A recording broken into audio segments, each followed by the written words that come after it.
Hi, my name is Matt Cahoon. I'm coming to you from some witchy woods on a cold December afternoon in the north of England. This is a part of the world that many people associate with the Gothic.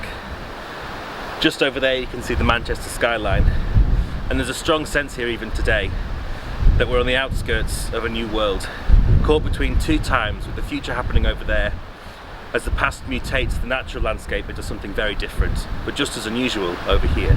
Standing here and looking out across the city, I'm left thinking about the drastic changes that occurred here during what we now refer to as the Industrial Revolution. Walking through these woods and hills, you often come across the ruins of former industries. Mills, factories and farms. Places where the lives of working people were revolutionised, some for the better, some for the worse, by the latest technologies of the day. Technologies that are often now redundant, their detritus littering the landscape and taking on the form of post-Gothic ruins. We're also not far from Kinder Scout, the highest point of this landscape, where in 1932 a group of ramblers and workers, organised by the Young Communist League, organised a mass trespass.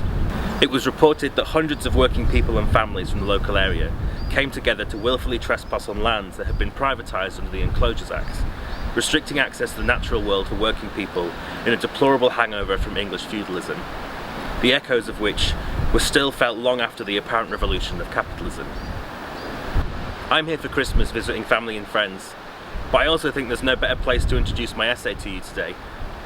My contribution to Insufficient Armour grew out of a quotation taken from Terry Eagleton's 1990 book, The Ideology of the Aesthetic, in which he describes aesthetics as a discourse born of the body.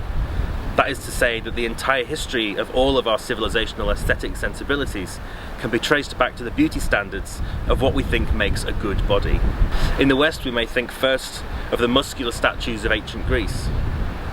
Elsewhere we can find fertility statues that celebrate the body parts deemed most essential to child rearing and reproduction. Today such aesthetic standards are still lorded over us. They are modes of territorialization, socially produced and individually internalized, bringing a fascistic and restrictive order to our bodies long before we can claim to have mastered them. However, it is my argument that the Gothic is an aesthetic mode that can provide us with a way out of this stultifying sense of ourselves. Indeed, so much so that it is not an aesthetic mode at all, but a prosthetic mode, extending our conception of what our bodies can do in ways that make us imagine new bodies for ourselves and new worlds for them to inhabit. That is nowhere more clear than in this landscape, where natural beauty and body horror collide, where the buildings that deform the bodies of so many men, women and children still stand, but also where something as simple as a walk up a hill can change the living standards of a whole nation for generations to come. That is the central message of a northern literary Gothic tradition in this country. Although it's often buried under layers of horror and transgression, the message is one made most famous by Antonin Artaud and Gilles Deleuze. We don't yet know what our bodies can do.